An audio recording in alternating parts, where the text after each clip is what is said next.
Good afternoon. I'm Lynn Van Den Ness of the Richmond Public Library, and I would like to welcome you to a performance entitled Verdi and Puccini from a Man's Point of View by Commonwealth Concert Opera with James Taylor, tenor, Eric DeMario, tenor, Alan Chavez, tenor, and Canon West, bass baritone, with pianist Charles Staples and narrator Reese Williams.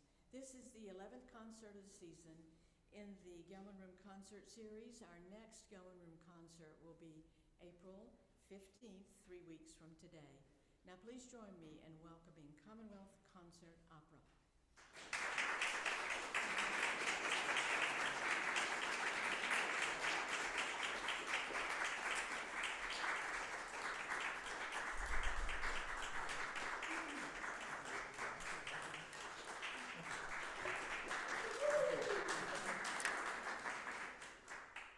Started, I'm supposed to say a couple things. Number one, there is a table outside here to your left when you leave that we would really love to have your email addresses so that we can grift off of you, no, so that we can get to know you and invite you to other productions that we're doing. We have a few things going on in May, possibly in June, and then something kind of nice in August.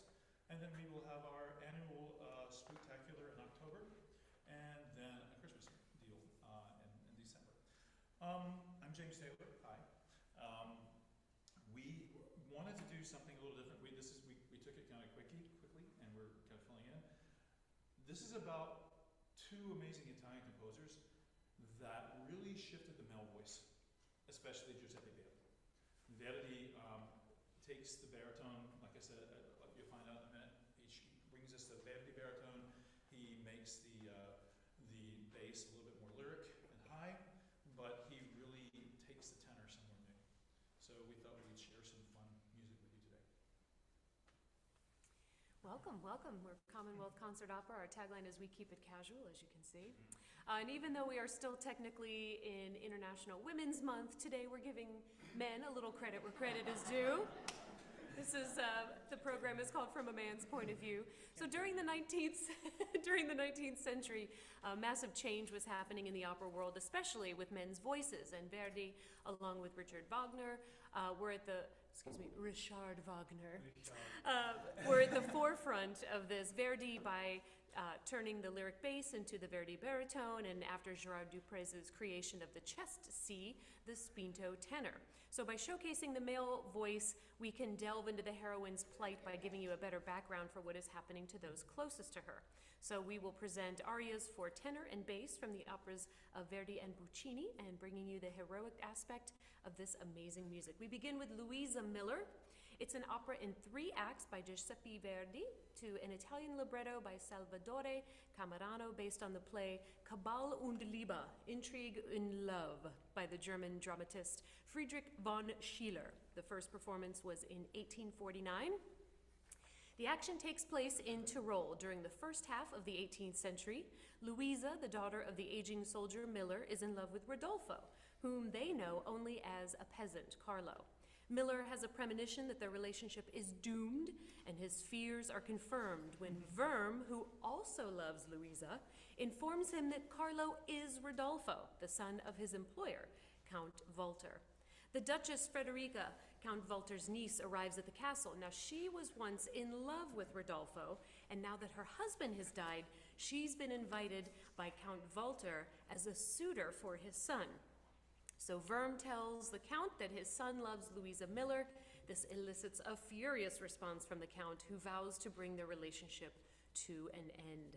Rodolfo tells Frederica that he is in love with Luisa, and then reveals his true identity to Luisa and her father. Unable to dissuade his son, the Count imprisons the Millers, thus provoking Rodolfo into threatening to reveal how his father obtained his title by killing his predecessor. The Millers are then released. Oh, look at that. But Luisa's father is soon jailed again for insulting Count Walter. Luisa, desperate to save her father, writes a letter falsely claiming that her pursuit of Rodolfo was motivated solely by his rank and estates. She also convinces Frederica that she is no threat to her union with Rodolfo. And when the Count and Worm show Luisa's letter to Rodolfo, he agrees to marry Frederica. Rodolfo reads Louisa's letter and laments the happy times that he had spent with her.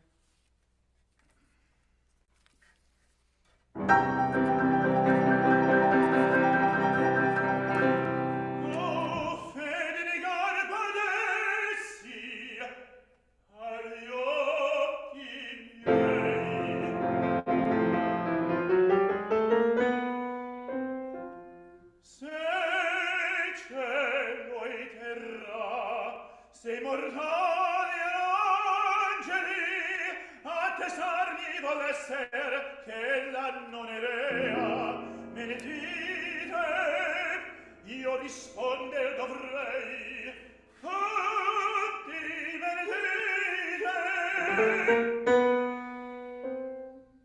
Son cifre sue.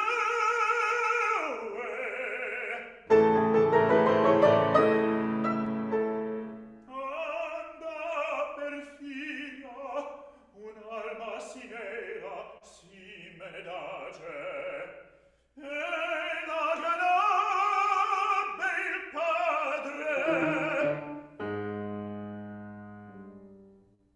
Ma dunque giuri, le speranze, la gioia, le lacrime, la fanno, tutti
miseria.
is a piece from La Traviata, or The Fallen Woman. It's an opera in 3 acts by Giuseppe Verdi, set to an Italian libretto by Francesco Maria Piave. It is based on Les Dames aux Camélias, a play by André Dumas-Fils, adapted from his own 1848 novel. It was first performed in 1853 at La Fenice Opera House in Venice. Piave and Verdi wanted to follow Dumas in giving the opera a contemporary setting, but authorities at La Fenice insisted that it be set in the past, circa 1700. It was not until the 1800s that the composer's and librettist's original wishes were carried out and realistic productions were staged. La Traviata has become immensely popular, and it's among the most frequently performed of all operas. La Traviata tells the story of the tragic love between the courtesan Violetta and the romantic Alfredo Gellman. It's played out against the hypocrisy of upper-class fashionable society. Alfredo and Violetta's love threatens to shame his family, and when his father directly appeals to Violetta to relinquish her once chance of happiness to protect his own daughter's upcoming marriage, Violetta submits, and her act of self-sacrifice leads to her paying the ultimate price. In this scene, Violetta and Alfredo have moved away from Paris, and for 3 months they've been living in seclusion, and in this aria, Alfredo sings of their beautiful life together in the country.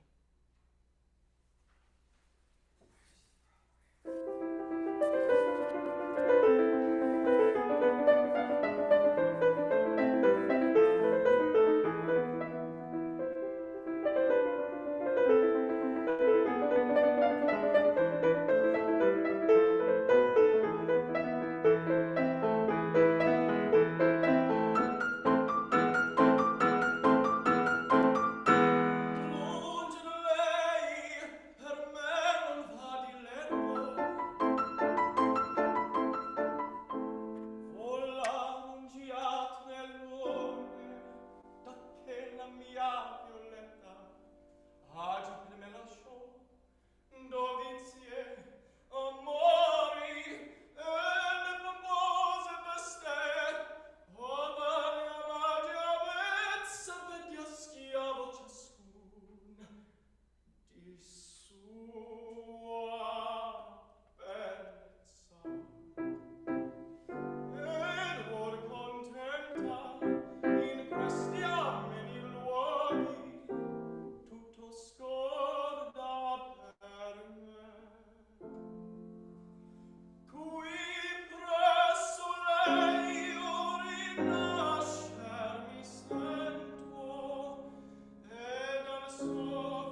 piece is Macbeth. I can say that in the library, right?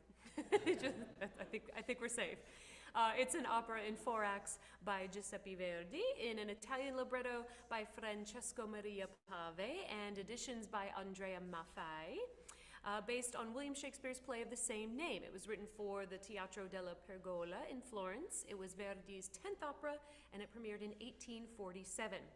The story takes place in 11th century Scotland. Groups of witches are gathered in the wood beside a battlefield, exchanging stories of the evils that they've done. The victorious generals Macbeth and Banquo enter. The witches hail Macbeth as Thane of Glamis, a title he already holds by inheritance, Thane of Cawdor, and King hereafter. Banquo is greeted as lesser than Macbeth, but greater. Never a king himself, but the progenitor of a line of future kings. Messengers from the king appear, naming Macbeth Thane of Cawdor. Macbeth protests the holder that the title is still alive, but the messengers reply that the former Thane has been executed as a traitor. Banquo, mistrusting the messengers, is horrified to learn that they have spoken the truth. Macbeth and Banquo muse that the first of the witch's prophecies have been fulfilled, and Macbeth ponders how close he is to the throne, and whether fate will crown him without his taking action. Yet he dreams of blood and treachery, while Banquo ponders on whether the minions of hell will sometimes reveal an honest truth in order to leave one to future damnation. In Macbeth's castle, Lady Macbeth is determined to propel Macbeth to the throne by fair means or foul. She's told that King Duncan will stay in the castle that night, and she is determined to see him killed. She urges her husband to take the opportunity to kill the king, and initially, Macbeth is emboldened to carry out the murder, but eventually fails to carry out the deed. Disgusted with his cowardice, Lady Macbeth completes the crime, incriminating the sleeping guards by smearing them with Duncan's blood and planting them on Macbeth's dagger. Macbeth is now king. Duncan's son Malcolm has fled the country, suspicion conveniently falling on him for his father's murder. But Macbeth is still disturbed by the prophecy that Banquo, not he, will found a great royal line. To prevent this, he tells his wife that he will have both Banquo and his son murdered as they come to the banquet. A gang of murderers lies in wait. Banquo, sensing danger, shares his misgivings with his son.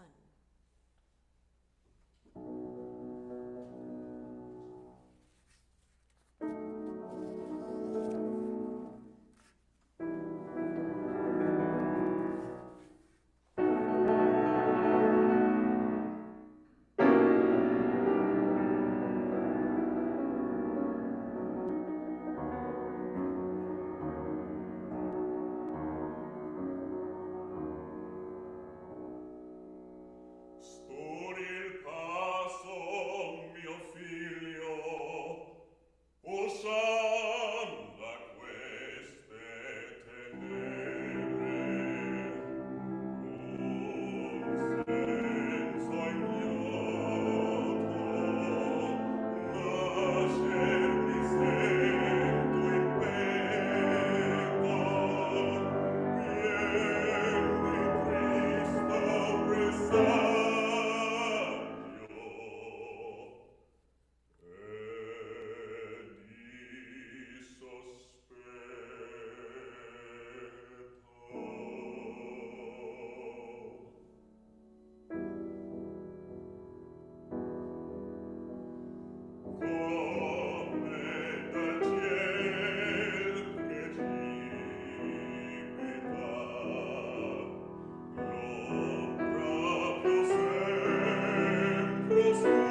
Our next piece is Simone Boccanegra, and settle in. I've got a little bit of a story to tell.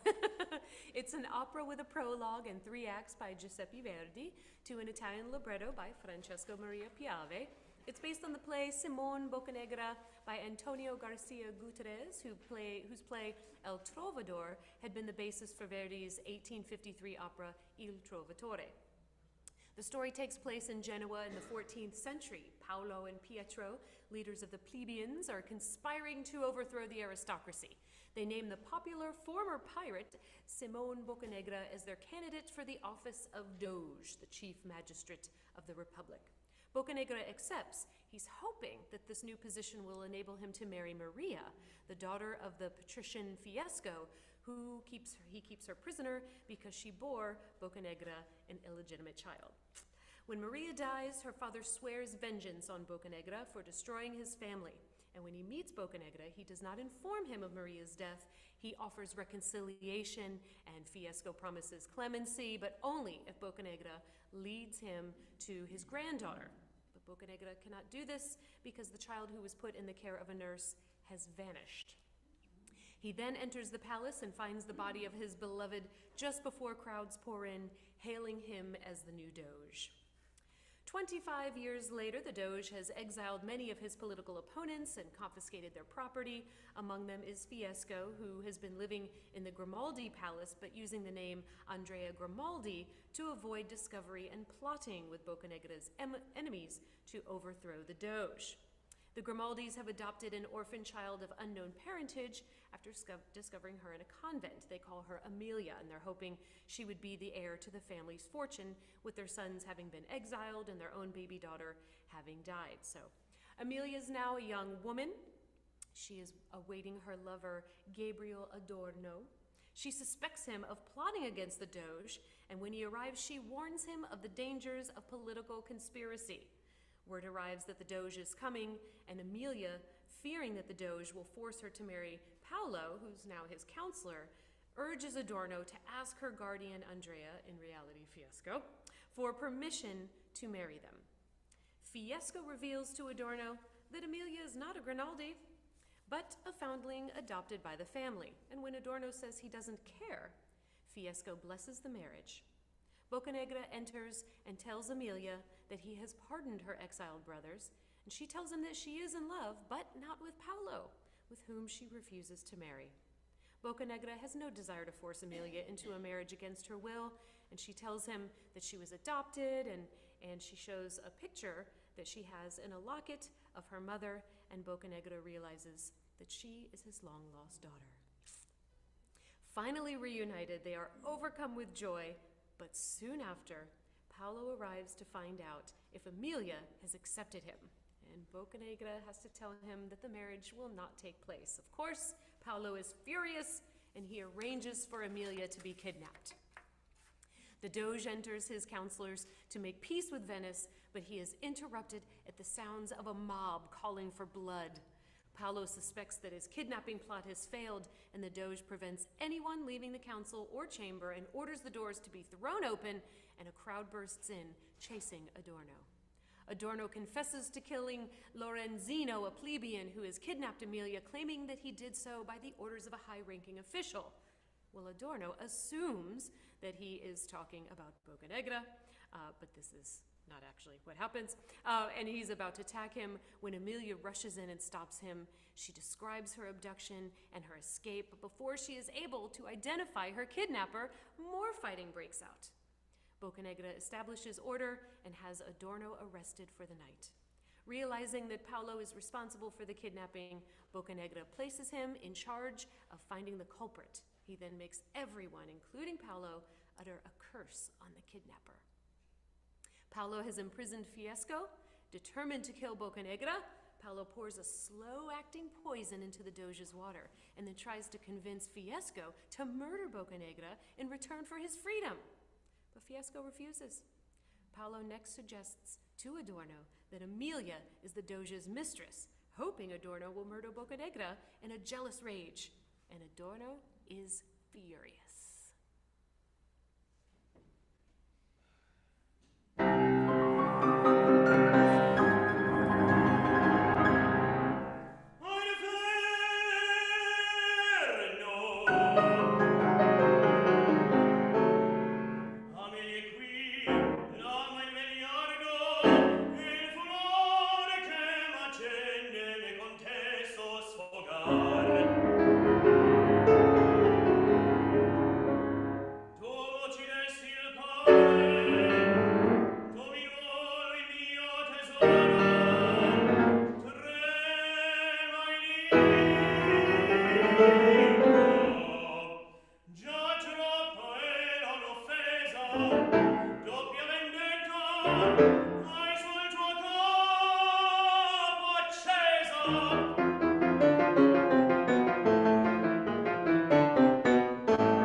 Next, we've got Laforza del Destino, The Power of Fate, often translated to The Force of Destiny. It's an Italian opera by Giuseppe Verdi. The libretto was written by Francesco Maria Piave, based on a Spanish drama, Don Alvaro o la Fuerza del Destino, from 1835, by Angel di Saavedra, 3rd Duke of Rivas, with a scene adapted from Friedrich Schiller's Wallenstein's Lager, or Wallenstein's Camp.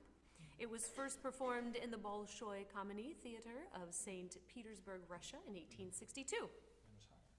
Verdi's grand tale of ill-fated love, deadly vendetta, and family strife takes place in mid-18th century Spain and Italy.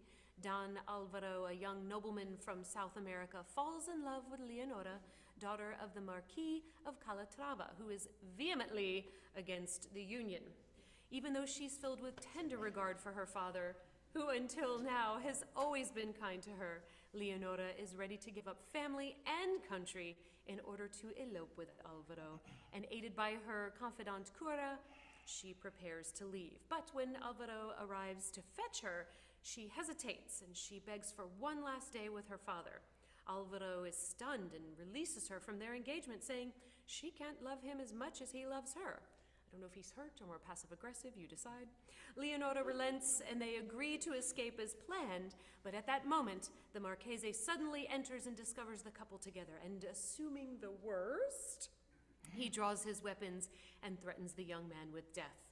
To remove any suspicion of Leonora's purity, Alvaro surrenders himself, and as he flings down his pistol, it goes off, mortally wounding the Marchese, who dies, uttering a curse on his daughter. The horrified lovers rush out of the room. About a year has passed since the death of the Marchese. In their flight, Leonora and Alvaro were separated and have lost track of each other, unable to reunite or learn of each other's whereabouts. Leonora's brother, Don Carlo de Vargas, then enters a crowded inn bent on avenging the family honor and the death of his father. Carlo has disguised himself as a student from Salamanca by the name of Pereda. During the supper, a pretty gypsy fortune teller joins them and sings a song urging them to enlist in the army for Italy's freedom. And Leonora arrives in male attired, accompanied by a troubadour, a muleteer, on their way to Franciscan monastery, where Leonora plans to seek refuge. Recognizing her brother, who she knows wants to kill her, she hides. Carlo grills Trabucco about the identity of his traveling companion, but the company lets him know they don't like his prying questions. They turn the tables, and they ask Carlo who he is. He claims to be a university student helping a friend track down the friend's sister and her seducer, who he claims has returned to his native America. The gypsy girl laughs and says she doesn't believe this story. Overhearing this, though, Leonora learns that Alvaro is still alive. She concludes that he has betrayed and abandoned her, and she slips away without being discovered. Meanwhile, Alvaro, believing Leonora to be dead, has joined the Spanish army under the name Don Federico Herreros and has distinguished himself for bravery.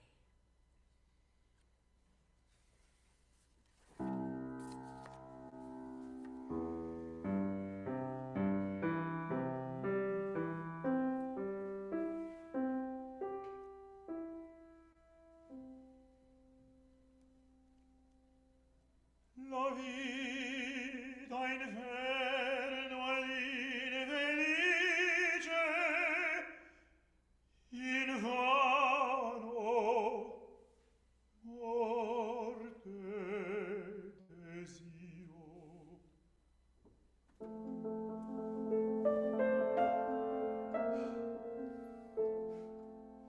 Sicilia,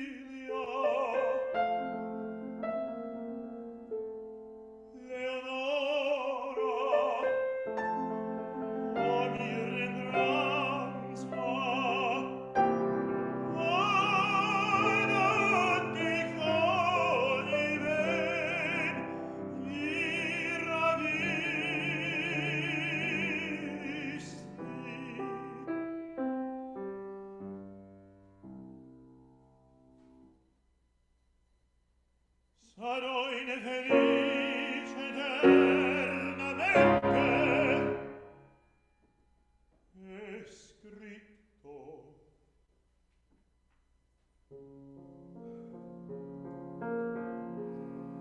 Dalla sua tal mortale il padre vuole spezzare strano il gioco e comunirsi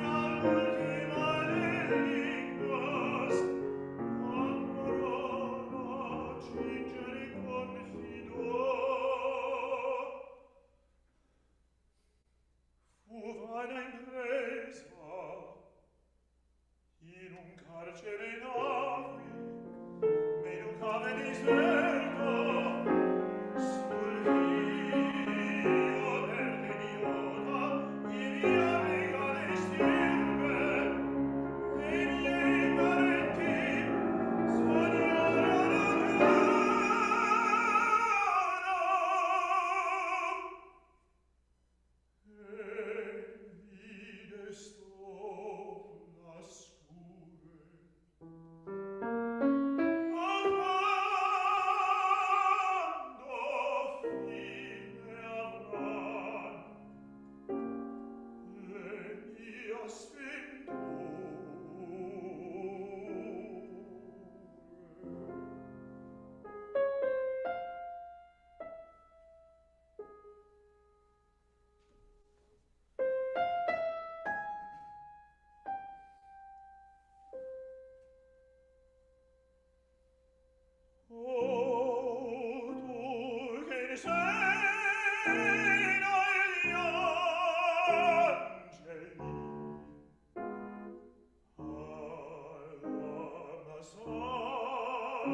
to Simone Boccanegra.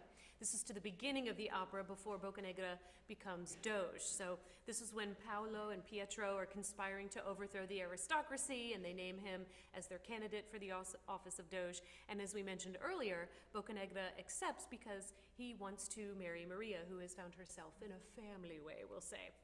So when Paolo and Pietro convince Boccanegra to be their candidate for Doge, Boccanegra leaves. Paolo then gossips about Boccanegra's love affair with Maria, and Pietro rallies a crowd of citizens to support him. And after the crowd is dispersed, Fiesco comes out of his palace stricken with grief because Maria has just died.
Next up is Tosca. It is an opera in 3 acts by Giacomo Puccini to an Italian libretto by Luigi Illica and Giuseppe Giacosa. It premiered at the Teatro Costanzi in Rome in 1900. The work was based on Sardou's 1887 French-language dramatic play La Tosca. It's a melodramatic piece set in Rome in June 1800 with the Kingdom of Naples' control of Rome threatened by Napoleon's invasion of Italy. It contains depiction of torture, murder, and suicide, as well as some of Puccini's best-known lyrical arias. Tosca is a roller coaster of love, lust, murder, and political intrigue with Puccini's richly romantic score, and it's one of the world's most loved operas. A tragic story of passion and jealousy, it tells the story of the tempestuous opera singer Floria Tosca as she fights to save her lover Cavaradossi from the sadistic police chief Scarpia. In this scene, the guards lead Cavaradossi to jail, and another jailer informs him that he has 1 hour to live. He declines to see a priest, but he asks permission to write a letter to Tosca. He begins to write, but is soon overwhelmed by memories, and he sings E lucevan la stella, and the stars shone.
On to La Boheme. It is an opera in 4 acts composed by Puccini between 1893 and 1895 to an Italian libretto by Luigi Illica and Giuseppe Giacomo, based on Son de la Vie Bohème, 1851 Henry Murger.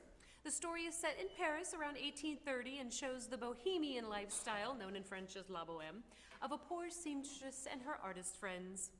The world premiere of La Bohème was in Turin in 1896 at the Teatro Regio, conducted by the 28-year-old Arturo Toscanini. Since then, La Bohème has become part of the standard Italian opera repertory and is one of the most frequently performed operas worldwide. The story revolves around a group of artists. They're living in poor quarters, struggling to get by. We're still in Tosca. Oh, I have that we go back to that. Oh, you are? I'm sorry. Shall I stay in La Bohème? Shall we stay in France? We're supposed to still be in Rome. Never mind. But you go ahead and do what you're doing. Okay. Okay. The story revolves around a group of artists. They're living in poor quarters, struggling to get by. Marcello is painting while Rodolfo gazes out the window. They complain of the cold, and in order to keep warm, they burn a manuscript of Rodolfo's drama. Colline, the philosopher, enters shivering and disgruntled about not having been able to pawn some books. And Chenard, the musician of the group, arrives with food, wine, and cigars. He explains the source of his riches, a job with an eccentric English gentleman who ordered him to play his violin to a parrot until it died. I think that's the definition of disposable income. The others listen to his tale as they set up the table to eat and drink. Chenard interrupts, telling them that they must save the food for the days ahead, and tonight they will celebrate his good fortune by dining at the Café Momus, and he will play. The friends are interrupted by Benoit, the landlord, who arrives to collect the rent. They flatter him and ply him with wine. His drunkenness, he begins to boast of his amorous adventures, but when he also reveals that he's married, they thrust him from the room without the rent payment, in comical moral indignation. And then the rent money is divided for their evening out. Marcello, Chenard, and Colline go out, but Rodolfo remains alone for a moment in order to finish an article he's writing, promising to join his friends soon. There is a knock at the door. It is a girl who lives in another room in the building. Her candle has blown out, and she has no matches. She asks Rodolfo to light it, and then she is briefly overcome with faintness, and Rodolfo helps her to a chair and offers her a glass of wine. She thanks him, and after a few minutes she says she's feeling better and she must go. But she turns to leave and realizes she's lost her key. How convenient. Her candle goes out in a draft, and then his candle goes out in a draft, and the pair stumble in the darkness. Rodolfo is eager to spend time with the girl, to whom he's already attracted, of course, and he finds the key and pockets it, feigning innocence. He takes her cold hand and tells her of his life as a poet.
piece, we return to Tosca.